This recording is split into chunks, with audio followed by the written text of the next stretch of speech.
Joshua can't stand me. I'm deaf, yet he still whispers in my ear all the time. I used to think he was cursing at me. Until one day, he put on a hearing aid for me and whispered close to my ear. Don't hide. Say you like me too. After a dizzy spell, I opened my eyes again. The scene wasn't full of blood anymore. Instead, it was Joshua with no stab wounds on his chest. More accurately, it was Joshua from 10 years ago. It was an early spring afternoon. Warm yellow sunlight streamed in through the glass, shining on him. His eyebrows were full of spirit and life. Completely different from the memory of him lying in a pool of blood. A teasing crowd's noise echoed around us. Joshua took a few steps closer. He raised his hand and took a love letter. With a blank face, he asked, I wrote a love letter to Jessica. What a joke. The fragile paper got crumpled in his broad palm. That unsigned letter, never delivered, ended up in the trash. They insist the handwriting is yours, said Maria, the school beauty, frustrated. Whenever she mentioned me, her words were full of disdain. Jessica, a deaf girl, how could Joshua write her a love letter? I lowered my eyes to see the date on my watch, April 15, 2014. I was instantly struck by lightning. Just minutes ago, I was still in February 12, 2024. Along with the 30-year-old Joshua. Everything started on that night in 2024. As the New Year holiday approached, I wrapped up my resignation paperwork and bought a ticket back to City A. In the silent bedroom, I folded the last piece of clothing and placed it neatly in the corner of my suitcase. My phone buzzed a few times. Jack said, after graduation, everyone went their separate ways. How about we all meet up during the holiday? Feeling suddenly thirsty, I went to get a glass of water. Then I caught Jack's next message. Joshua, are you available for the reunion? Seeing that name unexpectedly, my fingers trembled as they touched the glass. With a crack, the glass fell and shattered to pieces. Among the chaotic Instagram messages, the person with a locust tree as their avatar didn't appear. I crouched down to pick up the glass pieces. When I stood up, I saw Maria's message. Joshua's been super busy these days, even I can't get a hold of him. One of us should represent both. The Instagram group chat exploded. Oh my God, you're dating Joshua. What if he's busy planning a surprise proposal? I heard Joshua won another award for his painting, supposedly called Secret Love Letter. That painting must have been of Maria, so romantic. When you set a wedding date, be sure to let us know. I stopped reading and went back to packing my suitcase. Then I got a call from my best friend, Lucy. Jessica, are you sure you want to go back to City A? She asked. She paused, and cautiously added, I heard that person got out of prison 4 years ago. What if he finds out you're back? I sighed. I've got to go back at some point. I can't hide from him forever. The reunion was booked at a restaurant called Mystery. Lucy sent a message to remind me, room 4014, don't get lost. Hurry up, there's a surprise. The elevator carried me up from the first floor. I typed back, what surprise? But the elevator had bad reception. When the message showed up as sent, the elevator had stopped at the 4th floor. I put away my phone and walked out. Then I looked up, and there he was, Joshua, standing by the window. I stopped, facing him a few steps away. Our eyes met. He raised his distinct fingers and brought a nearly burnt-out cigarette to his lips. The dim elevator light showed the veins on his hand clear, tinged with a hint of green-blue. Which oddly reminded me of a certain spring years ago. Endless rain. The stone steps in front of our house grew a lot of moss due to the humidity. No matter how carefully I walked, I would leave a trail of mud behind, trailing from my feet into the depths of my heart. Lost in thought, Joshua tossed his burnt-out cigarette into the trash. Then, he looked at me and signed something. It meant long time no see, Jessica. I suddenly remembered how 10 years ago, Joshua was clueless about sign language. To communicate with me, he used to take photos of the sign language teacher's actions. Then he learned by comparing the photos and moving his fingers. His movements were awkward and slow. Hiding my hand in my coat pocket, I clenched it into a fist. In a hoarse voice, I said, "I'm wearing a hearing aid. I can hear you." Joshua slightly tilted his head, his gaze resting on my side profile. Seeing my hearing aid, his eyes were hard to read. "Jessica." He called my name softly, as if he was about to say more. Ding, the elevator door opened. And then someone called out, "Joshua. Waiting long, huh?" Maria walked by in high heels. "Traffic was bad, thanks for waiting." She wrapped her arm around Joshua's, her gesture intimate, then turned to me. "Oh, Jessica, you're here too. What a coincidence. Joshua and I have been discussing our wedding lately. Give me your address, and I'll have Joshua send you an invite." Saying this, she held on to Joshua tighter, a smile at her lips. "Jessica, you'll come to our wedding, right?" With each word Maria spoke, it felt like a stone was sinking deeper and deeper inside me. I stopped breathing for a moment. I started to regret wearing my hearing aid today. But I still smiled and said, "Well, congratulations to you guys. I won't be at the wedding. Wish you a happy and long-lasting marriage." The elevator went quiet. A gust of night wind howled through the window crack. A few seconds later, Joshua held Maria's hand tightly. He said, "Thank you. We will." Inside the private room, I sat down next to Lucy. I explained, there was a sudden storm in M City and my flight was delayed. Lucy turned her head and looked at me, randomly saying, "Jessica, you really hang on to the past." Seeing I didn't get it, she pointed to my ear. "You've been wearing those hearing aids for 10 years. How many times have they broken down and been fixed? You probably lost count, right?" She spoke again with a hint of something in her tone. "Wonder who gave it to you, to make it so precious." I avoided Lucy's eyes and took a sip of tea. "I'm just used to it." At that moment, Jack, who was chatting with others, noticed me. "Jessica, haven't seen you in 10 years, you haven't changed a bit." He approached me, holding a beer. "You left without a word back then. We were worried about you. I heard you quit your job in M City. Are you moving back to a city?" I nodded. Just as I was about to reply, a female voice cut in. "Jessica, coming back to a city, you probably won't find a good job, right?" I looked up to find the source of the voice. Maria was sitting on the other side of the room, next to Joshua.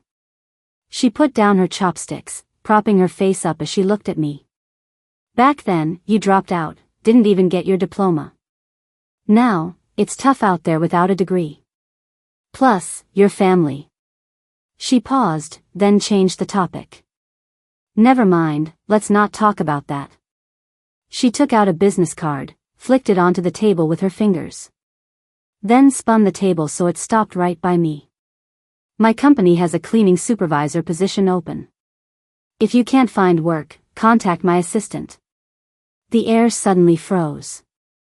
Jack let out a couple of awkward laughs. "Jessica, since you're late, you gotta drink 3 drinks. He poured me a drink, glancing at the single guys around. "Or you can get a hero to drink for you." I raised the glass. "No need, I can drink it myself." Right after, someone stood up. The sound of chair legs scraping the floor. Footsteps in leather shoes getting closer. Next second, a guy brushed my fingertips, took the glass from me. "I'll drink for her." "Dude." Jack, tipsy, slurred a bit. "Back at school, you didn't even talk to Jessica much, now you're playing hero for her?" Someone chimed in. "Yeah, Joshua, aren't you worried Maria will get jealous?" I sat there, surrounded by teasing folks. Watching Joshua tilt his head, his Adam's apple moving quickly, downing the beer in one go. He didn't say anything. Just grabbed the bottle, poured a second, then a third beer. I drifted off, thinking of that unusually hot early summer. In a lecture hall locked by a security guard. Panicked under a long desk, was me with Joshua. In our short sleeves, our arms touched because of our nerves. He reached over, put a new hearing aid on my right ear. Body warmth, heartbeats. Every secret laid bare in that moment. With deafening cicadas outside, Joshua said, May 3rd, 2 p.m. I'll be waiting for you outside the Science Museum. You have to be there. But next time I saw Joshua, he wore expensive sneakers, stepping over dirty moss. Furious at my door, asking, Jessica, do you think I'm an easy target? Always confident, his eyes rimmed with rare tears. Yep. I stood straight, not wanting him to see the bloodstains on the floor inside. Added, not just easy, you're gullible too. If later events hadn't happened, I think I'd never let Joshua know how, hours before he came, I fought for life. Nor would he know. When I dialed 911 with bloodied hands, I was whispering his name in my heart. Near midnight, the reunion ended. Lucy helped load my luggage into the car trunk. Your old place is a no-go now, why not crash at my place for now? I nodded, I'll find a place to rent soon. Heading to the passenger side, I reached into my pocket, intending to grab the right hearing aid I took off earlier because it was too noisy. Only then I realized, it was gone. I need to go back and find the hearing aid. Lucy leaned out the car window, it's late. Look for it tomorrow. I was firm, no, it's important to me. Hurry then, I'll wait here. I said okay and turned back to the restaurant. Little did I know. What awaited behind that door was a deep, endless chasm. Sorry, something went wrong. In front of the elevator, there's this tall repair guy with a hat and mask, facing away from me. He puts up a sign saying under maintenance. With a raspy voice, he says, if you're not in a hurry, you can take the stairs. I nod and say thanks, quickly heading for the stairwell. As I climb the stairs, I keep thinking about where I might have lost my hearing aid. Suddenly, as I reach the corner between the third and fourth floors, through my left ear hearing aid, I hear someone behind, matching my pace. I go fast, they go fast. I slow, they slow. Counting down from 5 in my head, I suddenly speed up. Next second, someone grabs my arm and slams me against the wall. A calloused hand presses against my neck. Under the moonlight, I can finally see. It's the repair guy from the elevator. His fingers tighten. The choking is overwhelming, like drowning in a huge wave. I want to scream for help, but no sound comes out. I've been looking for you for 4 years. The guy lets go, pulls off his hat and mask, revealing a face with a scar. The scar spreads from his brow to the corner of his mouth like a scorpion. Remember this scar? He smirks, watching me intently. Jessica. Back then, you did quite a number on me. I gasp, whispering a name. Nick. Flashes of buried memories come rushing back. A rain-soaked mountain road. A second-hand car losing control, sinking into the sea. A funeral altar with a middle-aged man's photograph amidst offerings and candles. In an unlit old house, a woman screams, followed by police sirens. The handcuffs on someone's wrist glint silver. Huh. Nick chuckles coldly. He snatches my phone, throwing it down the stairs. We just met, and you want me back in there? Jessica, such an ungrateful brat. He pulls a knife from his tool belt. You've been hiding so well these past 4 years. Why come to my workplace today? He holds the knife close to me. The blade schemes my forehead, moving slowly downward. Finally, it stops at my heart. Jessica, the debt you owe me, it's time to. Halfway through, someone kicks Nick to the ground. Shocked, I look up to see Joshua's face. He's like a god descending. He says, Jessica, let's get you out of here. reaching out, just a fraction from touching his fingers. Joshua grunts as Nick's knife stabs into his chest. I quickly press on his wound. Blood seeps through my fingers. In no time, his white shirt turns red. Blood drips down to my feet. Joshua lifts his hand, wiping my tears with a thumb. What are you crying for?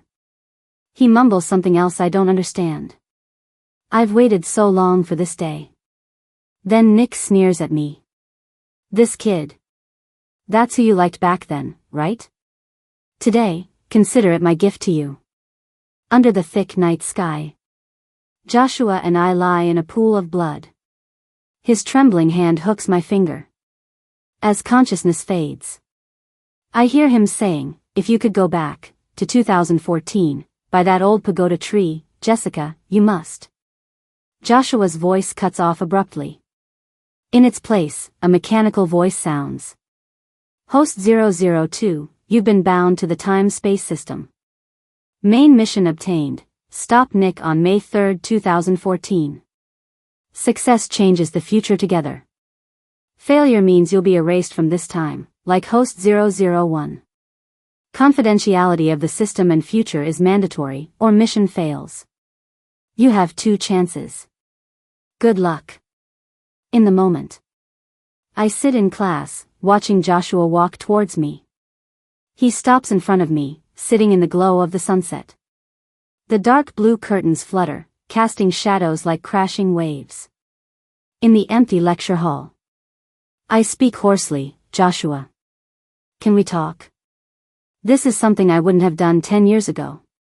Joshua pauses packing his bag, doesn't turn. I know what you want to talk about. Not facing me, he says quietly, you made it clear yesterday, no need to repeat. Yesterday? I search my mind for yesterday's events. Finally, some images appear. I quickly explain, I said those things because. Joshua stands abruptly, cutting me off. Sorry, no time now. He walks towards the door without looking back. Fair enough. It makes sense for Joshua to resent me. After all, just yesterday, I wronged him so badly. There's a new movie out today. Jessica, wanna catch it with me? Back then, Joshua asked on the phone. I clutched my phone tight. The edges nearly cutting into my palm. I'm not going. I replied coolly. Don't call me again. He was silent for a few seconds. Why? I snapped, because I hate you. I really hate you, don't you get it? Why does a rich guy like you want to watch a movie with someone like me? Joshua spoke quickly, then I'll be downstairs at your place, with a letter for you. Without letting him finish, I hung up. Then turned to the man on the couch. It's been 3 years. Nick, how much longer do you plan on tormenting me? Nick, legs crossed, relaxed watching me. Until you clear your debt, Jessica, you'll never have peace. He said casually, after all, you owe me a life. Thoughts reel back. I walked to the window, watching Joshua's figure fade away into the early spring. This time, I'm changing the outcome between us. Jessica, have you noticed you've been acting strange lately? A few days later, during lunch break, Lucy sat across from me with her lunch tray, squinting at me. Strange? I swallowed a bite of rice. No, I don't think so. Oh, come on, you don't think so? Lucy exclaimed, as she snagged one of my pork chops. With her mouth full, she added, the way you're talking to Joshua, I thought you were possessed or something. She was talking about what happened this morning. Joshua still wouldn't pay me any attention, so I came up with a plan. At that time, I walked over to Joshua's desk, notebook in hand. He was wearing wired headphones and looking down at a book. Joshua, I tapped my fingertips gently on his desk. There's a problem I don't get. Got time to help me out? Predictably, Joshua didn't react, even flipping to the next page. After waiting a few more seconds, I turned to leave. Just then, silent Joshua suddenly looked up and pressed down on my notebook. What problem? He asked in a low voice. Standing in front of Joshua was the version of Jessica who's been through the grind in the workplace and learned how to advance by retreating. I lowered my head. No worries, I'll ask Jack. Joshua acted like he didn't hear, pocketing his tangled earphones and then looking at the problem written on my notebook. He said, Jack won't know this one. Only I do, and looked at me, word by word. Holding my pen with flawless posture, his pressure left neat, strong writing indented on the soft paper. Look at this formula, he said. I leaned on the desk slightly, bending over to see where his pen pointed. From the corner of my eye, I saw Joshua's eyelashes flutter quickly. My high ponytail slipped down with my movement, strands brushing against Joshua's hand. The blue ink suddenly deepened in color. In a deeper voice, Joshua continued, you need to practice this a few more times. These kinds of problems require analogy. I replied with an okay. The pen in my hand was still warm, but Joshua had already distanced himself, turning back to his book. I suddenly recalled the Joshua of 2024, calm and composed, sleeves rolled up to reveal the forearms used to holding paintbrushes, full of mature masculine allure. Completely different from who he was in 2014. For instance, at this moment, I stood up straight and softly said, Joshua, your book is upside down. In mid-April, a city welcomed the rainy season. That evening, to avoid the rain, I sprinted to the building entrance. Just as I pushed open the door, I heard the familiar sound of jangling keys in the hallway. Glancing up quickly, I saw a woman in a sky blue dress at the door on the first floor, turning keys to unlock it. Jessica's back, she smiled as she looked at me, her voice just as gentle as I remembered. I nodded and walked over. Auntie, you're back from your trip. Since I was 9, after I was adopted and moved to this building, she would always hand me a perfectly warm bottle of milk before I left for school. When I returned, she'd take my backpack and let me taste her latest baking creations. On her ring finger was a diamond ring, but she always lived alone. Some neighbors gossiped behind her back, claiming she was kept by a wealthy man and lived in this run-down complex to avoid suspicion. Others said that she wandered around her apartment in skirts, clearly aiming to seduce men and break up families. I was a timid person, always avoiding confrontation. The first time I argued with anyone was because of Aunt Ken. My voice shook as I tried to defend her, only to be met with, what decent woman wears skirts flaunting her calves every day? I've seen that fancy car stop under your building many times. That young man in a suit, isn't that proof she's kept? And that hair, all curled like that, it doesn't look decent at all. Yeah. If a man whistles at her, she doesn't even get mad. You just know she enjoys it. Back then, I didn't understand. Why should women be dictated by others on what's decent or not? Why should their character be judged by outsiders? Clearly, she hadn't done anything wrong. It's those who judge women by skirt length, makeup boldness, hair color, or time of night they return home who are at fault. In front of me, Andy pulled out a white rabbit candy from her bag, naturally peeling off the wrapper and handing it to me. Thank you, Auntie, I said, curling my lips into a bitter smile. If I remembered correctly, the day a man's drunk driving caused the accident that killed Auntie was the day after tomorrow. Auntie, I hesitated, starting to speak. Actually. Midway, I recalled the system's rule, don't reveal its existence or the future to anyone, or face mission failure. So, to change Auntie's fate, I picked a way she'd find more acceptable. I can read palms, I said. Amazing, Jessica. Aunt Ken said, surprised. Can you read mine? She extended her right hand towards me. Yes, I mumbled, looking at her palm. Your marriage, career, and lifelines are all smooth, but you might face some trouble the day after tomorrow. But don't worry. I recalled news from 10 years ago about the car crash. Just avoid the area near West Mountain Cemetery the day after tomorrow, and you'll be fine. Okay, Aunt Ken nodded. I'll listen to you. As the sweetness of the candy spread over my tongue, I was suddenly unsure. Will Aunt Ken really believe what I say? Can I really change her fate? During our select experimental psychology course, Joshua took on the task of class rep, gathering up a bunch of experiment reports to take to the office. I got up, walked over to him. That's heavy.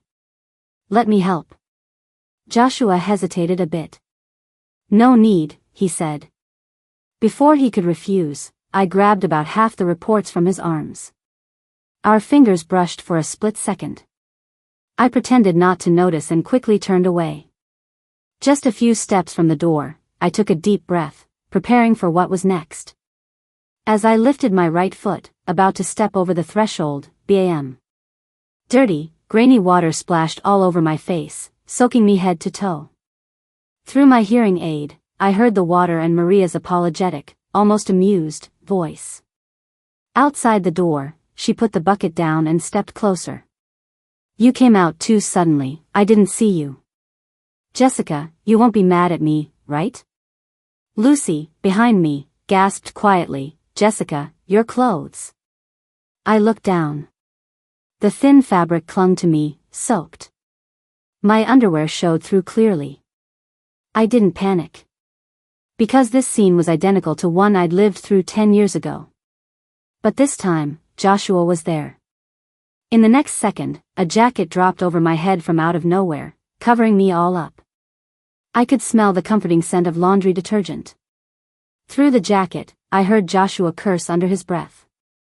Then he said angrily, Maria, mess with Jessica again and I won't care about keeping up appearances with your dad. Standing close by, Joshua asked softly, Jessica, can you hear me? I nodded. Then he said, let's get you out of here. My heart raced. He'd said the same thing 10 years from now. I found Joshua's hand taking hold of a jacket sleeve, gently guiding me, careful not to touch me. Watch the step. Through the gap at the bottom of the jacket, the gray stone floor slid by. We walked forward, one behind the other. Until I saw stone steps. Thanks for before. In the lake pavilion behind the field. I handed Joshua his jacket back. The end of April felt chilly in City A. A breeze swept over the lake, bringing a coolness that made me shiver. I heard a soft sigh. Joshua took the jacket and draped it back over me. He clumsily tied a knot with the sleeves in front of me. Just keep it on for now. And don't worry about what happened, I'd have helped anyone. His words wrapped around my heart like an invisible net, causing 1,000 tiny pains. They gathered at my fingertips. I clenched my fists. I'll wash your jacket and return it. I turned to leave. Jessica, Joshua called out behind me. I turned back, waiting for him to continue. Joshua avoided my gaze, looking at the lake. Midterms are coming up. Good luck. He cleared his throat and awkwardly touched his nose.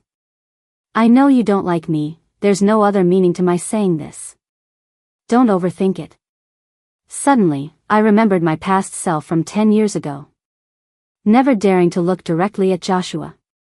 Afraid he'd see the insecurity in my eyes. Only watching from behind him.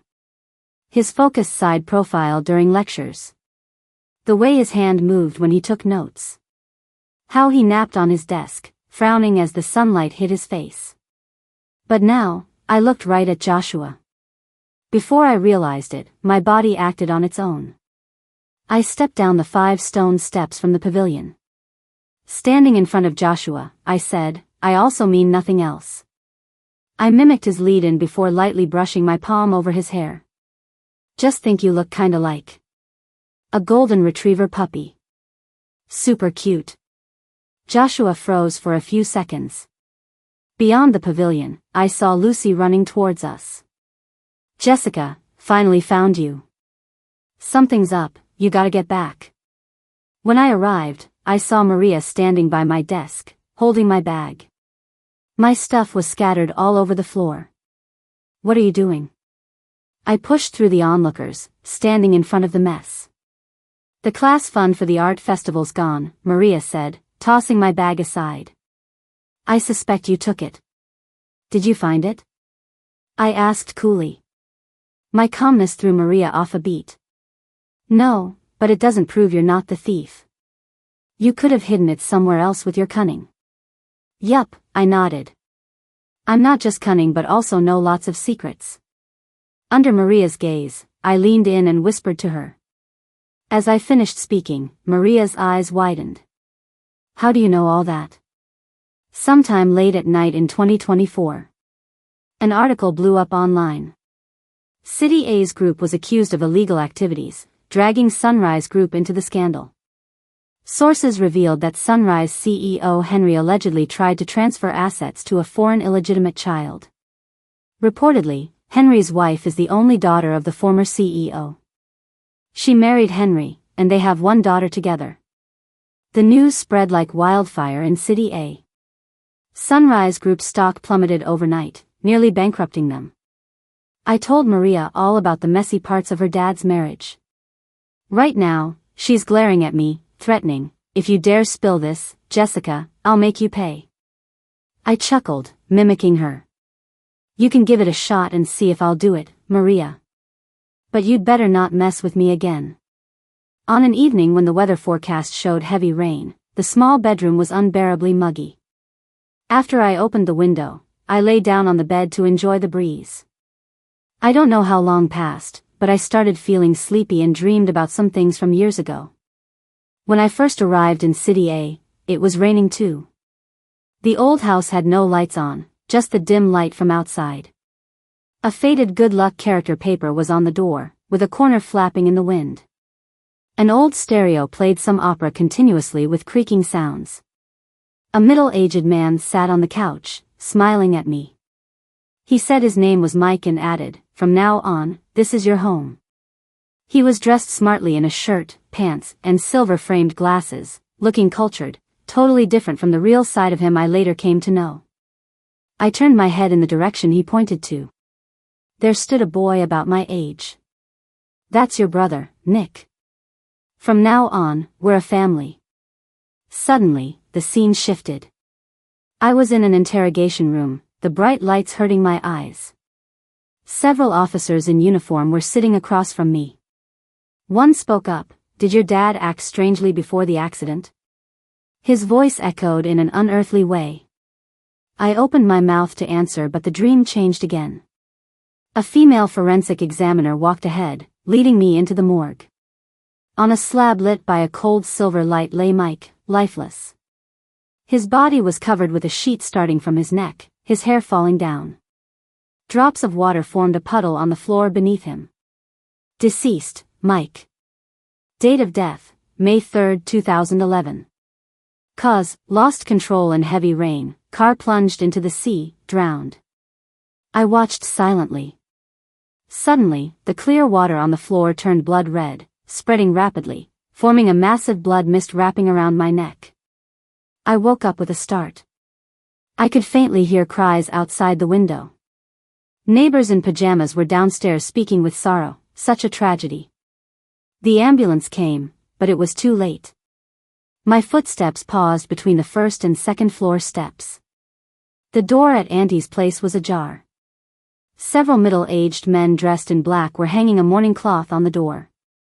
But I distinctly remembered no car accident was mentioned in tonight's news. Just then, a young guy at the entrance noticed me. He walked over. "You're Jessica, right?"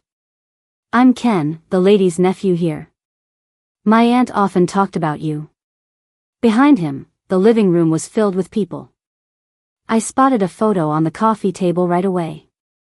Auntie looked kindly at the camera, her eyes softly curved with a smile. I hesitated before speaking. "Auntie, she." Ken seemed to know what I wanted to ask. He lowered his head, speaking softly. "My aunt once had a child who passed away and is buried in the Western Hills Cemetery. Today was supposed to be her day to visit the grave. But for some reason, she decided not to go and wanted to walk by the lake instead.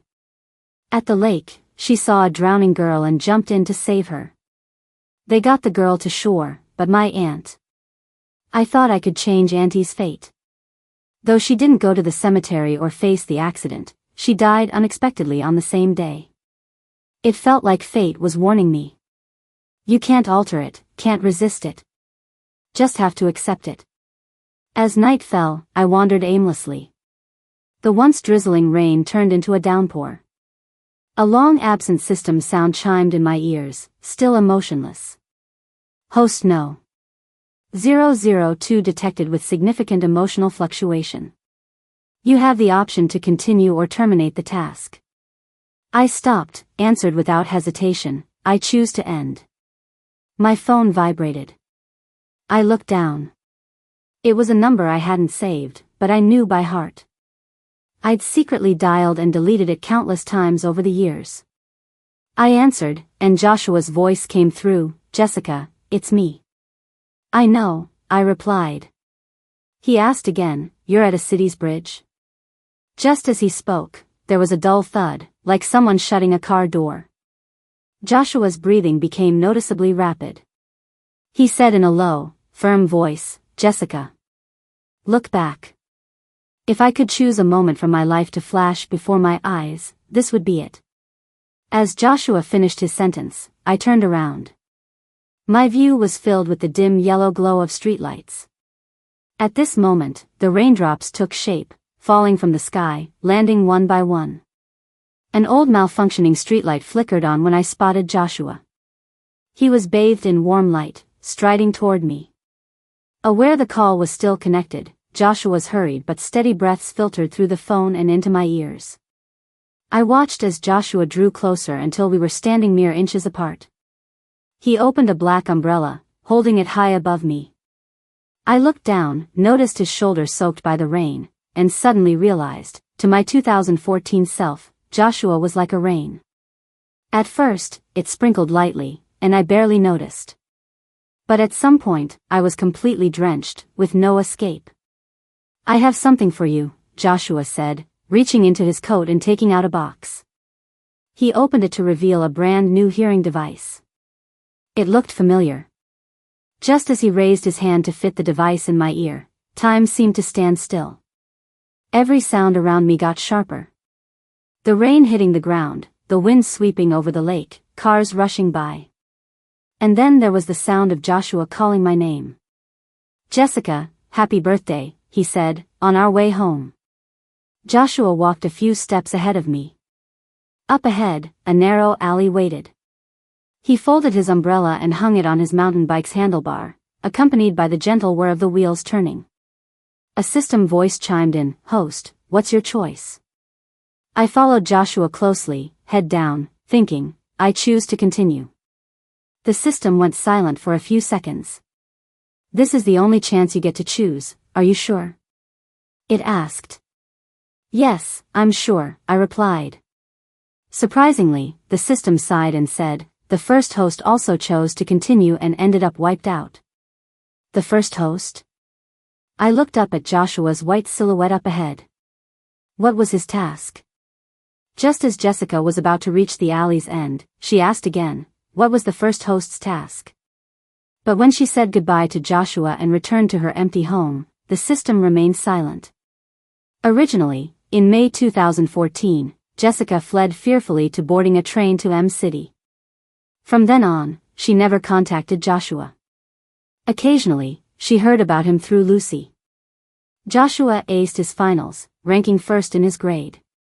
He graduated smoothly and chose to study abroad. 10 years flew by. By 2024, Instagram had become one of the top ways people stayed connected. Countless days and nights, Jessica would find herself on Joshua's Instagram profile, her thumb hovering over the send friend request button, before exiting the app as usual. So now, when Jessica finished her morning routine and saw a friend request on her phone screen, "It's Joshua," she paused. Lowering the towel she was using to dry her hair, she opened his Instagram profile. The tree in his profile pic looked hauntingly familiar. As soon as she accepted the request, a message from Joshua popped up. "There's a special exhibit at the museum on May 3rd. Just if, you're free, want to check it out with me?" Jessica glanced over at the calendar on her desk, finally realizing that the nightmare like May 3rd was only 2 days away. Her phone buzzed again. It was Joshua. "Oops, wrong person," he messaged. "My cat sent that, don't mind it. I've taught it a lesson. My account was hacked, watch out for scams." My phone almost got stolen, and the thief deleted some chats. They didn't send you anything, did they? Okay, I admit it. I might look normal, but I actually sleepwalk. Forget what I said before. Alright, I'm falling asleep again. Jessica chuckled and looked at the screen. Joshua was typing again. She quickly replied, "Sure, let's go see it together." A sleepy Joshua instantly responded, then, May 3rd, 2 p.m. I'll wait for you at the museum entrance. See you there.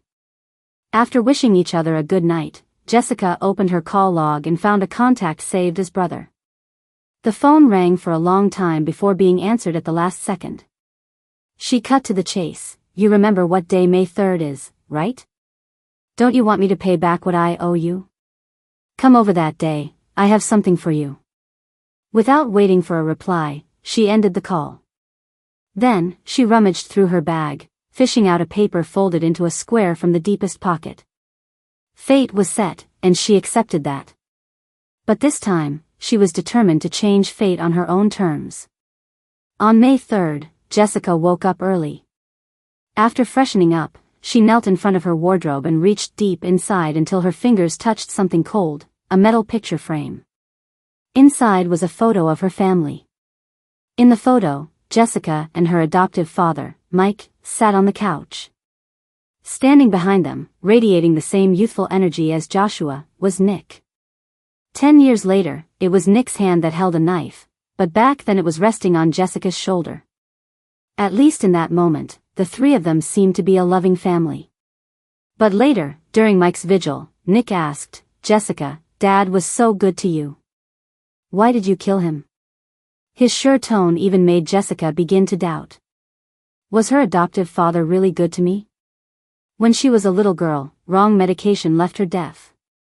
She was also a girl who grew up in an orphanage. At 9, Mike adopted her, bringing her to City A. Her memories of Mike's parenting were unique. All her clothes and things were Nick's hand-me-downs. Mike sugarcoated it, going through hardships makes you a better person. It's for your own good. One new school term, the homeroom teacher announced everyone needed to pay for new uniforms, but only Jessica didn't. She stood in the hall wearing an ill-fitting, old uniform while classmates in new ones walked by. Mike was indifferent. Clothes and shoes mean nothing. Grades show a person's worth. In the next exam, score perfectly, like your brother. There were many similar instances. So, Jessica said, he wasn't good to me. Nick raised his voice. He took such good care of you, disciplined you. Sure, he was strict. But wasn't it all for your own good? Otherwise, Dad wouldn't have had that accident because of you. At that moment, Jessica wanted to escape and return to the orphanage. That night was stormy. Mike was having dinner with friends in the suburbs when he suddenly got a call from Nick saying Jessica was missing. He'd had a few drinks. Because of the alcohol, his hands were shaking as he fumbled for his keys. Once the car started, he held the steering wheel tight and drove onto the bumpy mountain road. Halfway through, the steering wheel suddenly malfunctioned. The car lost control, hit another vehicle, and plunged into the ocean below. If you'd just listened and not caused trouble, Dad wouldn't have been in that accident. Nick blamed everything on Jessica. He said, "Jessica, you're a murderer." And for this, he tormented Jessica for 3 years. Even tried to stab her in the heart on May 3, 2014, the anniversary of Mike's death. If Jessica hadn't fought back, slashing Nick's face with the dagger and hiding in her bedroom to call the police, she wouldn't have lived to see that day with Joshua. Before being taken away by police, Nick threatened word by word, "I've read your diary. Joshua, right? Jessica, I suggest you run far away. Don't let me find you again. Otherwise, as long as I'm alive, you won't have a good life." Including that Joshua. Snapping out of the memories, Jessica walked into the living room and placed the family photo in the most visible spot. She knew it was the best tool to infuriate Nick. Then she got a call. "You're here? Okay, thanks for waiting downstairs. I'll be down in 20 minutes. After hanging up, Jessica looked up at a hidden corner on the ceiling, confirming the red light blinking there. She needed a reason. A reason for Nick to never appear before her and Joshua again. A few seconds later, there was a ding-dong. The doorbell rang. Even though she was mentally prepared, when she saw Nick's face, Jessica instinctively held her breath. She tried to keep her voice steady to avoid raising suspicion.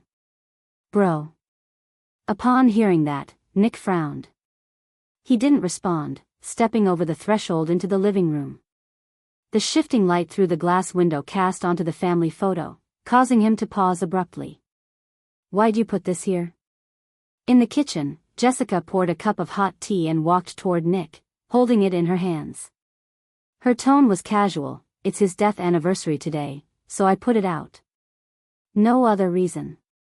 As she got closer to Nick, fear welled up inside her. She instinctively wanted to back away. But the tea was too full, and a few drops spilled from the cup, landing on the back of Nick's hand. He looked down at his hand, asking in a cold voice, "Are you scared of me?" "Yeah, scared," Jessica replied truthfully. She glanced at the clock on the wall. Thankfully, the 20 minutes were almost up. Then Nick noticed Jessica's bright-colored dress. "You know it's Dad's anniversary today, yet you're wearing such bright colors?" Before answering, Jessica clenched her hand behind her back into a fist for support. A man who did all those bad things and died, isn't it a cause for celebration? Crash. Nick smashed the cup at Jessica's feet. The broken pieces cut her ankle, and blood oozed out. "Jessica, he was your dad. He took you from the orphanage and gave you a home. Everything he did was for your good. And you? How did you repay him?" Nick shouted, moving threateningly toward Jessica. His large hand clamped around her neck again. Panicking, Jessica struggled to get her phone from her pocket, but Nick noticed. He snatched the phone with his other hand and tossed it into the fish tank behind her, the water bubbling as it sank. With the remaining air in her throat, Jessica croaked, "Repay? How could I repay after what he did to me?" Noticing the pressure on her neck ease a bit, Jessica raised her volume. "I know these past 3 years, you've been torturing me, bullying me, just to make me apologize to Mike. Say I'm wrong for being weak, ungrateful, sneaking away." At that moment, she felt like she had the upper hand, forcing the opponent into a corner. "But I'm not sorry. And frankly, I wish Mike died even sooner." Under the same roof for years, she knew exactly how to provoke Nick. In the next second, as Jessica anticipated, his fingers tightened around her neck once again. What he didn't know was that a car was parked where he couldn't see, bearing the words "City Mental Health Hospital." This was the only and most effective way Jessica could think of. Just when she thought she was about to suffocate, there were sounds outside the door. Finally, the door opened. But instead of police, several doctors in white coats rushed in. One of them shouted to the security behind, "The patient is extremely unstable. He poses a danger, be cautious." Then a few strong men moved in unison, restraining Nick's arms. Gasping for fresh air, Jessica couldn't help but cough. "Sorry, doctor. I thought I'd be down soon, but you see, my brother had another episode." The doctor glanced at Nick, then at Jessica, whispering, "We suspect your brother has PPD, paranoid personality disorder, but he needs to be admitted for further observation and treatment. Luckily, you gave us a key in advance and said if you didn't answer the phone, we should rush in. Otherwise, who knows what might have happened." In the narrow, run-down hallway, Nick's yelling was echoing all around. Jessica listened, her face expressionless. After all, in the past few years, she'd heard plenty of these nasty words and had grown used to it. Nick was still resisting like crazy in front of her. But it was useless. What the doctor witnessed, plus the footage Jessica hid in the ceiling, were the strongest pieces of evidence. In the mental hospital corridor, a nurse handed Jessica some paperwork. "Family member needs to confirm, then we can admit the patient," the nurse said. Family member. Hearing this, Jessica paused for a moment. In reality, Nick had another family member, his birth mother. Just yesterday, Jessica had called Nick's mom. I don't care, the woman responded coldly, amid the cries of a baby. Just don't let him disturb my life. From that moment on, Jessica became, in a way, Nick's only family member. Before leaving, she went to see Nick one last time, led by the medical staff. In the room, Nick was banging on the doors and windows, yelling, "Jessica, how dare you set me up? When I get out of here, I'll kill you. And that Joshua you're writing about in your diary. Neither of you will have a good life." When his episodes hit, he was extremely agitated. Seeing this, the doctor called security to restrain him. Outside the room, Jessica spoke softly, "Brother, don't worry. Focus on getting better here. I'll visit often." For now, though, she had someone more important to see. Their meeting had been delayed for 10 years. After handing over the storage card from the surveillance camera to the doctor, Jessica left the hospital and stood by the roadside, glancing at her watch. She'd spent more time at the hospital than she had expected.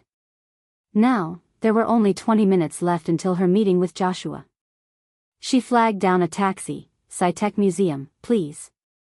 The driver noticed her anxious face and hit the gas. Halfway there, Jessica thought, yep, her luck was always bad. From the hospital to the museum, there were 10 intersections, and at each one, she hit a red light. She leaned her forehead against the window, watching the red numbers count down from 50. Finally, the taxi moved again. But it barely went a few meters before getting stuck. Several buses and passengers alighting blocked the road completely. The driver asked around and found out today was the city's experimental elementary school's field trip to the Sci-Tech Museum. "Miss, looks like it'll be a while," the driver said. "I'll get off here," Jessica replied, handing him the fare. With the May Day holiday, the streets were crowded. Many tourists from out of town had come to see the sea. Jessica kept apologizing while squeezing through the crowd, then ran flat out. She finally reached the museum right on time. Gasping for breath, she looked around but saw no sign of Joshua. Just when she was about to call him, she remembered her phone had been dunked in a fish tank by Nick. Maybe they missed each other, she thought. So she walked around the museum, stopping and searching. She eventually stood under the locust tree. She crouched down, face buried in her knees. Suddenly a breeze blew by. The rustling of the tree branches reached Jessica's ears through her hearing aid. Then, a buzzing sound like a short circuit came from the device. She was about to check if it had malfunctioned. But her hand froze midair. In front of her, the locust tree basked in the afternoon sunlight, casting dancing shadows on the ground. And there was Joshua, standing in the shadows, staring straight at her. Their eyes met. He raised his hands and signed smoothly and fluently. But because Jessica had run so hard, there was a metallic taste in her throat, and she missed some details. At that moment, she just watched Joshua. His sign language said, "Jessica, I've been waiting so long for you. I'm glad you came." Walking home with Joshua again, Jessica felt different. She had stopped Nick, completed her main mission of returning to 2014. She didn't have to leave City A and met Joshua under the locust tree. So the future should change like the system said, right? Yet, inexplicably, Jessica thought Joshua seemed burdened with thoughts. Just then, they passed a CD store playing a somber love song. The haunting voice sang, "The rain lingers between the sky. This may be the last time we meet." Hearing the lyrics, Joshua slowed to a stop. Suddenly speaking, he said, "From a physics standpoint, maybe people are eternal." Jessica looked up at him. "Those who leave become elementary parts of the universe, molecules, atoms, reassembling in a new form around you. They can be the wind, the rain, a mountain, the seasons. Or maybe the locust tree, offering you shelter." Joshua chuckled softly. "But if it were me, I'd rather be your clothes, your ring, or maybe your bed." He lowered his head, his eyes unfocused. "Anyway, we'll meet again, right?" Jessica bit her lip. 10 years ago, she had stubbornly thought that even without love, even if alone, she could live a good life. But in her destined path, a variable named Joshua came along with that spring. She started to change, not quite herself anymore. The tough facade she had built began to crumble bit by bit. Then one day, something sparked inside her, like dead wood taking root and sprouting. Try as she might to suppress it, this dead wood turned into a towering tree, full of green shoots. From then on, Jessica couldn't live without spring. She suddenly remembered something Nick once said. "Jessica, you're like me. We're just rats living in the gutters, full of insecurity and darkness." It hit her, Nick was right. She was insecure, and that's why she missed out on Joshua in 2014. She was dark, that's why she returned to 2014. She wanted this man, graceful like a crane, to always stay in her summer. "Joshua, I really don't care if people can live forever." She started walking forward as she spoke. "I don't want to know if after dying we turn into molecules and atoms. I don't even want to bump into you in the universe after we pass." Jessica stood next to Joshua, then paused in front of him. With determination in her voice, she said, "Because I want to love you while I'm living." As soon as she finished speaking, Jessica looked at Joshua and her eyes widened in fear. His hand hung by his side, looking odd, as if it was becoming transparent. "You, how could you be?" At a loss for words, she tried grabbing his hand, but her fingers went right through the air, her heart pounding in her ears. Joshua sighed, "Jessica, look at me." She obediently raised her gaze. Under the dim streetlights, his waist, arms, and neck were fading away. Instinctively, Jessica reached out to touch the side of his face, like a kitten trying to wake its beloved just before losing them. But she only felt the cool evening air under her fingers. Seeing her distress, Joshua frowned. "There's something I didn't get to say." Yet, as he tried to speak, no sound came. Just before his hands became completely transparent, he signed, "Jessica, Happy New Year 2024. Finally, his eyes, which had been fixed on Jessica, also started to fade. Panic set in for Jessica as she tried to embrace Joshua, but her arms held only emptiness. She stood there, frozen, even forgetting to cry, just staring at where Joshua had been. Then everything spun, and the noise filled her hearing aid, voices, beeping instruments, and she passed out. When she woke up, everything was white, and someone shook her arm. "Jessica, you're finally awake." She recognized after a few seconds, it was Lucy. Lucy pressed the call button on the wall. "Wait a bit, the doctor's coming soon." It took a moment for Jessica to process Lucy's words, like a newborn in a strange world. Finally, she realized she was in a hospital room. Hoarsely, she asked, "Why am I here?" Lucy adjusted her blanket. "You were taking care of Joshua." "Joshua? Where is he?" Jessica sat up quickly, ignoring the foredrip. "The same," Lucy replied with patience, accustomed to Jessica's reactions.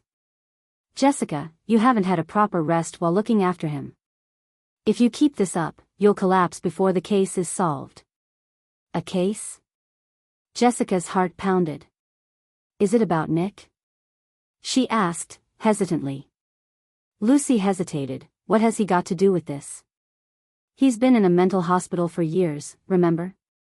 Just as she finished, a news report drifted from the phone of a patient in the next bed. "Recent serial killings," the reporter's voice informed. "Joshua, who was injured while protecting his fiancée, is in ICU. Anyone with information is urged to help the police catch the attacker."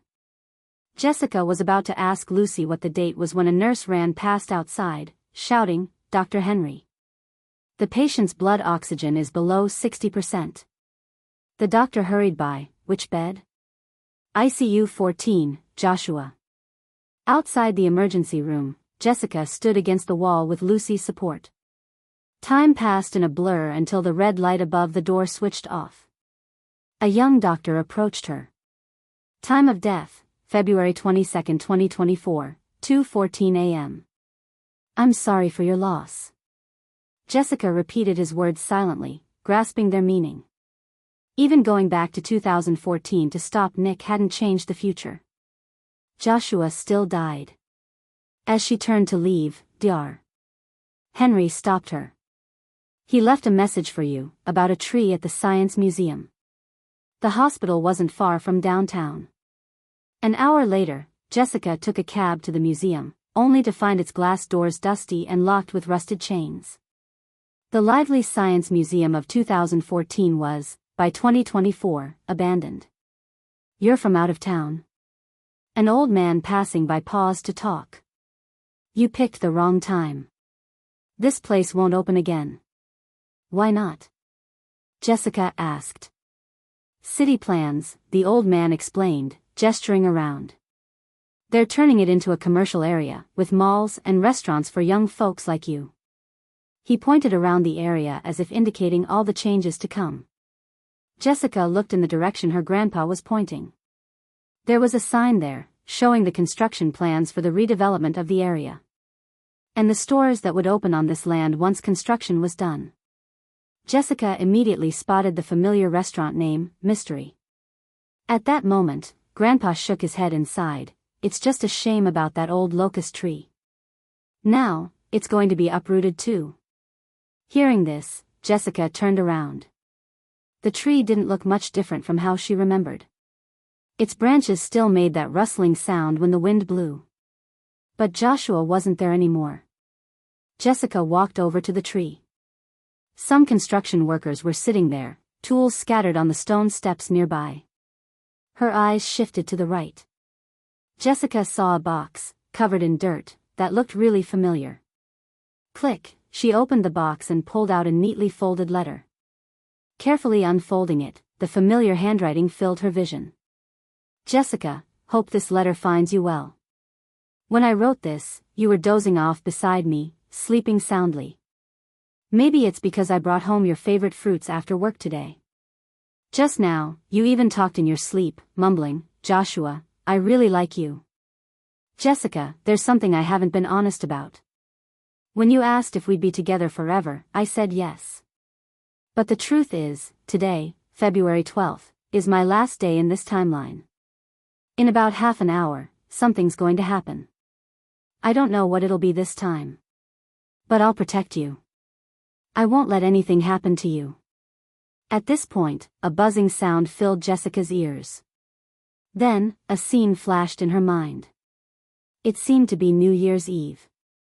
The house was warmly lit. At the table, she and Joshua were making dumplings. Be careful when you eat, don't swallow it, Joshua reminded her gently. He had a habit of putting washed coins in the dumplings. In those 10 years, Jessica was always the one who found the coin. Oh, Jessica took a coin from her mouth. Joshua smiled at her, see? My Jessica is always so lucky. But really, Jessica knew. Joshua marked the dumpling with the coin. When they were cooked, he would pick out that one special dumpling and place it in Jessica's bowl, smiling as he waited for her to find it. In the final scene, there was a wedding invitation on the bedside table. The names of the bride and groom, it read Jessica and Joshua. February 12th. Only 10 days away from their planned wedding date. But by February 22nd, they were separated by life and death. Jessica looked at the last line of the letter. Jessica. Happy New Year 2024. She suddenly realized. Their love had always been in different timelines. In 2014, Joshua secretly loved Jessica. But Jessica didn't know. By 2024, Jessica was up late, secretly scrolling through Joshua's Twitter countless times. But Joshua didn't know. In 2014, during his first time travel, Joshua sat in a cramped train station. He spent the whole night with Jessica, waiting for her train, and watched her leave for M City at dawn. But Jessica didn't know. In 2024, working tirelessly to make it in M City, Jessica took her first day off to rush to Joshua's art exhibit. She hid in the crowd, gazing at him from afar. But Joshua didn't know. Across all timelines, they kept missing each other. Host 002, this is your last chance. Jessica carefully put the letter away. So, what's Host 001's mission? She asked. The system paused for a few seconds. Then its usually monotone voice had a slight tremor. Host 001's task is to stay away from Jessica and change his doomed fate. But both times, he chose to be near you.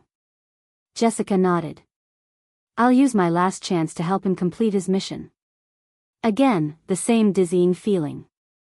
But this time, when Jessica opened her eyes, she calmly looked around and found herself lying in her old house's bedroom. The window was half opened. Outside, there were breakfast vendors shouting and kids laughing in the neighbor's yard. She sat up, gazing at the calendar on the desk to her right. The thin paper fluttered with the breeze and settled back down. August 26, 2012. The day she first met Joshua. In her memory, she had overslept because of a nightmare. Unfortunately, her first class was with the famously strict professor. She rushed to get ready, threw on some clothes, and dashed out the door. At that moment, to save time, she took the shortcut behind the happy garden. But she didn't expect, as she was about to round the last corner, she'd accidentally bump into someone pushing a mountain bike, a full-on collision. Now, back at this day, Jessica leisurely ate breakfast, took her time getting ready, and slowly dressed. She thought, as long as she avoided that moment, and avoided that path, she wouldn't bump into Joshua, wouldn't meet him at all. There were thousands of students on campus. Someone like Joshua, a star student, wouldn't notice someone like her, and wouldn't end up sacrificing so much to save her years later. When the clock hit 9, Jessica finally got ready to leave. She walked down the last flight of stairs. She looked up and was stunned. The building's entrance was wide open. Warm sunlight spilled over the mossy ground. Standing there was a familiar figure. Upon hearing the noise, he turned his head. His eyes as lively as she remembered. Jessica. Long time no see. Joshua said with a smile. The end. Epilogue, Joshua. At the class reunion in 2024. Maria just stepped out of the restroom and spotted Joshua by the wall. She let out a small laugh. What's up? Feel bad after what I said about Jessica? Joshua shot her a cold look. In our deal, did I ever say you could mock Jessica like that? Maria crossed her arms. You and me, we had a deal, remember? You wanted me to pretend to be your girlfriend in front of Jessica. But then you couldn't help but shield her from the drinks. What's your plan, Joshua? What are you trying to do? Her question made Joshua speechless. Because she was right. They did make that deal. It was early in the year. The day after the group scandal blew up online, Joshua reached out to Maria for the first time. Got time tomorrow? Let's meet up, he asked. Maria was surprised. She thought Joshua could be her last hope. But in the restaurant, she couldn't hide her confusion. So, you want me to play your girlfriend at the reunion? Yes. Joshua's reply was short. He wouldn't have connected with Maria if it weren't for the system task. What's in it for me? What do I get out of this? Maria asked. Joshua finally looked her way, like he was bargaining with a CEO. I know your mom did nothing wrong. Your grandpa built up that company, and your father took most of it. Now it's almost bankrupt. Agree to my deal, and I'll help your mom become the head of Smith Group. Maria agreed. Until she left the restaurant, the system asked, Host, data shows you've had a crush on Jessica for 10 years. Why make a deal like this? Joshua thought, to complete my mission, of course. If Jessica sees me with Maria, she'll hate me. And then, if I can't stop myself from going to her, she'll ignore me. That way, I won't die for her. Perfect plan. Joshua took a sip of his iced Americano, smiling. The system was silent for a few seconds. Are you sure it's not to keep Jessica from feeling guilty if you die? Joshua raised his cup, remarking, This iced Americano is really iced. Maria turned out to be a pretty reliable business partner. Back home, Joshua saw her message in the group chat, One of us going is enough. He laid back on his bed, scrolling through all the messages in the group. The person with the golden retriever avatar hadn't shown up, as usual. Suddenly, his phone buzzed. An unknown number was calling. "Hello, who's this?" "It's Lucy." He remembered Lucy. She was Jessica's friend back in school. Before he could ask why she called, Lucy jumped in. "Jessica's been crushing on you for 10 years. His heart skipped. Gently, he replied, "I know." "You know?" "Why would you do?" Lucy started, but didn't finish. Joshua understood the question. "I love Jessica, but I want her to live well." Words crowded his throat. But he held back. The system's rules were strict, no revealing anything to others. Not yet, at least. Failing the mission could cost him his life. After ending the call, Joshua tossed his phone aside and buried his face in the pillow, hoping to sleep. Good news, he did fall asleep. Bad news, he dreamed of Jessica. In his dream, it replayed how they first met.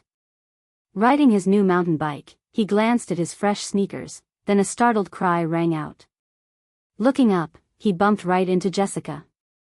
She sat on the ground, something fell from her ear, rolled, and stopped at Joshua's feet. A worn-out hearing aid. A bit damaged from the fall. Before he could apologize, Jessica grabbed it and hurried off, her flushed face lingering in his mind. Their first meeting wasn't great. The second time, they were in a lecture hall. Joshua, attracting eyes the moment he entered, walked straight to where Jessica sat. He took the seat in front of her. "Hey again," he greeted her, turning around casually. He noticed the waterproof tape marks on her right ear's hearing aid, and a sinking feeling washed over him. By the end of 2023, Jessica's boss called her into the office. "Here are 200 art exhibit tickets. Hand them out to the coworkers. Some nobody artist must be trying to make a name for himself." Jessica took the tickets back to her desk without a word. She sent a free art exhibit tickets available, grab anytime message to the workgroup chat before going back to her overtime. The coworker next to her picked up a ticket, commenting, "An exhibit running till 11 p.m.? Who's the artist, anyway?" "Let me see, his name's Joshua." Jessica's hands, which had been typing away rapidly, suddenly stopped. She quickly grabbed a ticket. The slogan on it read, "Joshua's Solo Art Exhibition. Long time no see, I've been waiting for you." Next, she picked up her phone and wallet, shut down her computer, and quickly ran out of the office. Her coworkers were all stunned. Hadn't she been working overtime until 11 p.m. almost every night for over a year for that promotion? Tomorrow was the last day of the review period, yet she dared to skip work today? Joshua's art exhibition was divided into several galleries. But the largest one had only one painting. On a half-person high canvas, there were jasmine flowers painted in blue and white. Some were blooming, others were withered. Its title was handwritten in the bottom right corner, "Secret Love Letter."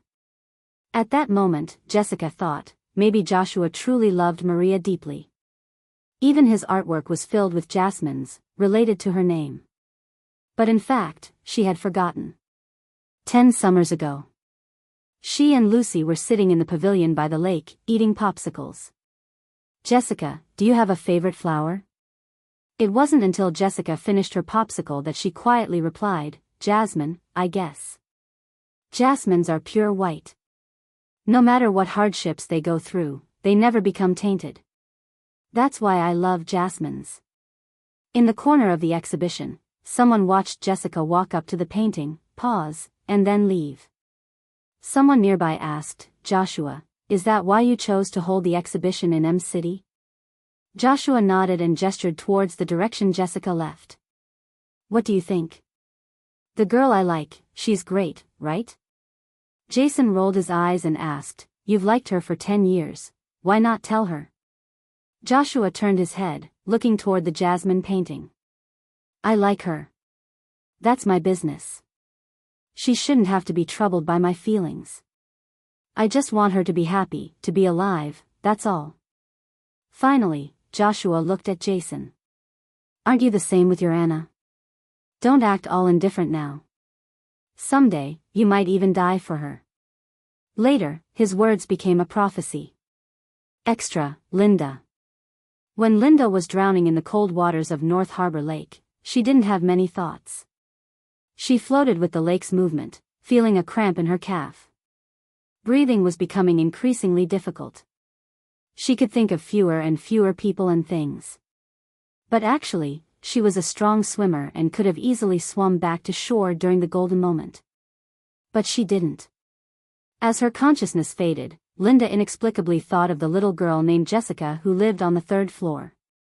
She wore a terribly ill-fitting school uniform, always torn and dirty in places. Her backpack was old and yellowing. Until Linda's death, she had never seen the girl smile. Her heart ached, so she bought her a backpack with a princess pattern to give to Jessica. But unexpectedly, that night, Jessica knocked on her door, crying, "Auntie, here's the backpack back." Linda was confused. "What's wrong? Is it broken?" "No."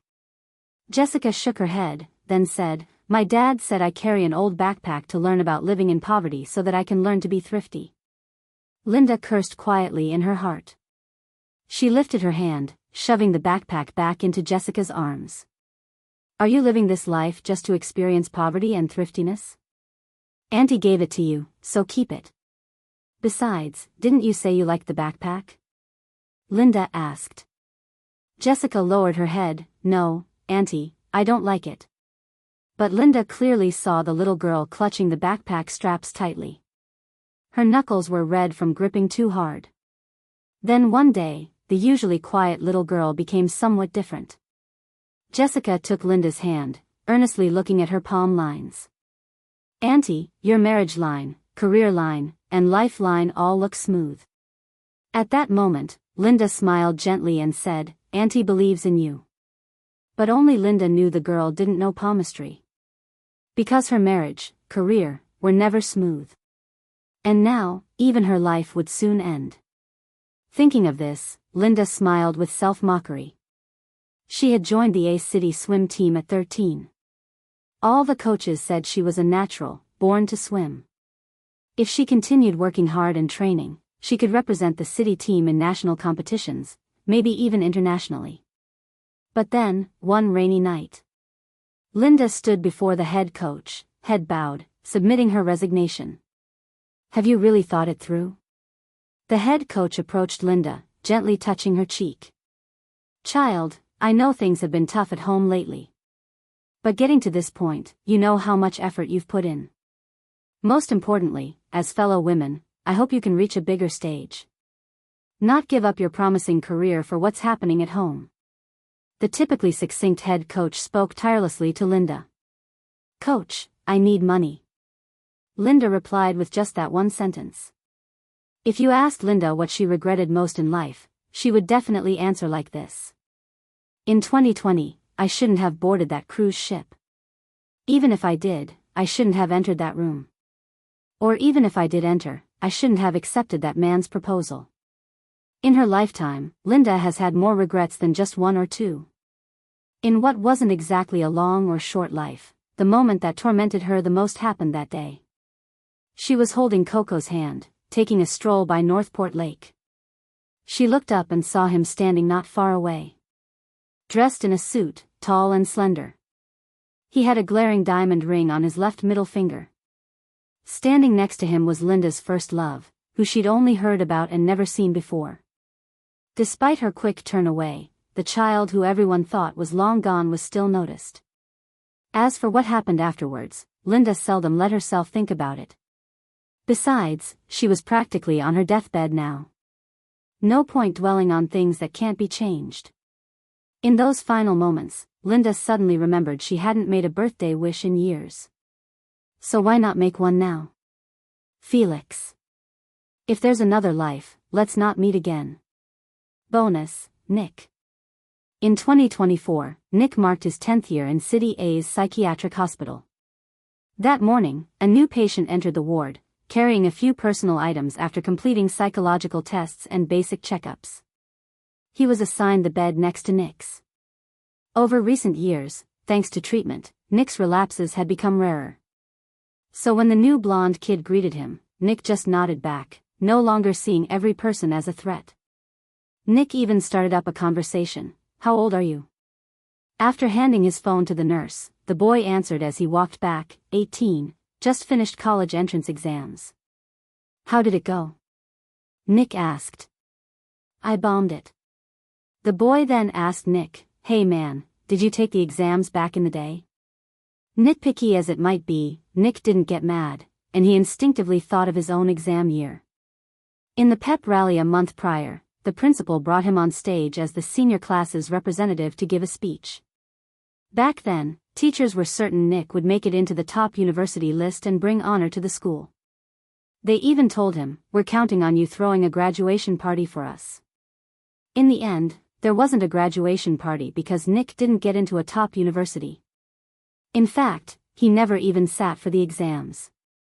Because the day after the pep rally, his sister ran away and, on the journey to find her, his dad got into an accident and drowned. Pulled back to the present, Nick offered no answers, pretending to sleep on his hospital bed. The ward fell silent. After a while, Nick genuinely felt sleepy, and he dreamt of 9-year-old Jessica. She had been brought home by Mike from the orphanage, shyly holding his hand and calling him brother. Then the scene shifted to the day when Jessica needed a legal name. "Give your sister a name," Mike said. After thinking it over, Nick finally decided, "Let's call her Jessica." Nick hoped Jessica could have a wonderful future. When Nick was still an infant, Mike divorced his wife. The verbal agreement between the two was that Mike would keep the child. The mother could visit anytime, and in return, the child would bear her last name, Sue. However, the day after the papers were signed, Mike took Nick back to their hometown in City A without a trace, severing all ties with his ex. Mike's way of raising Nick could be summed up in one phrase: spare the rod, spoil the child. This was a truth Mike held for decades because that's how Nick's grandfather had raised him. Mike believed this way was right, even thinking he turned out well himself. Listening to his father and never questioning his decisions was precisely what he wished for in Nick. Although slightly different from Nick's grandfather, Mike always added his own touch at the end of each lecture. "Dad's disciplining you is for your own good. I'm the one who loves you most in this world. I won't harm you. I've sacrificed everything for you, don't let me down. I'd suffer any hardship for you." As he wished, Nick was obedient, like a robot programmed to follow all of Mike's orders. To Nick, Mike was the dad who would give up everything for his child. To the neighbors, Mike was a gentleman devoted to his family and kids. So Nick couldn't understand why Jessica insisted on going back to the orphanage. Thus, he believed Jessica to be the root cause of all misfortune. Nick kept dreaming. Suddenly, a voice, one he'd only ever heard in sci-fi movies, echoed in his ear. "Bind with Time Travel System 003. Returning to May 3, 2011. Main task: prevent Mike's accident, change the future. Mission failure will lead to erasure from this timeline." Dizzy, Nick opened his eyes again, finding himself outside a late-night diner on the outskirts of City A. He recognized the place. Before Mike's accident, this was where he'd had dinner. Through a window, Nick spotted Mike. His dad was still wearing a shirt, pants, and glasses. Nick took a step inside. At that moment, Mike was seated with his back to the door, sipping beer and chatting with friends. The volume was perfect for Nick to overhear. "You're asking what good it is to have a daughter? Well, there's plenty." Nick couldn't recall how he ended up outside the diner. By the time he regained his senses, he found himself standing before Mike's car. A few seconds later, he popped the hood. After dropping out of school, Nick had worked in an auto repair shop, learning everything from a generous boss who saw promise in him. "You've got skills, can hardly tell a car's been altered," said the boss. Finally, Nick stood on the rugged coastline, watching as the car he'd ridden in countless times was swallowed by the waves until it vanished. In the heavy night, someone sighed. In the very next moment, something fell into the sea. There were ripples, and then there was calm.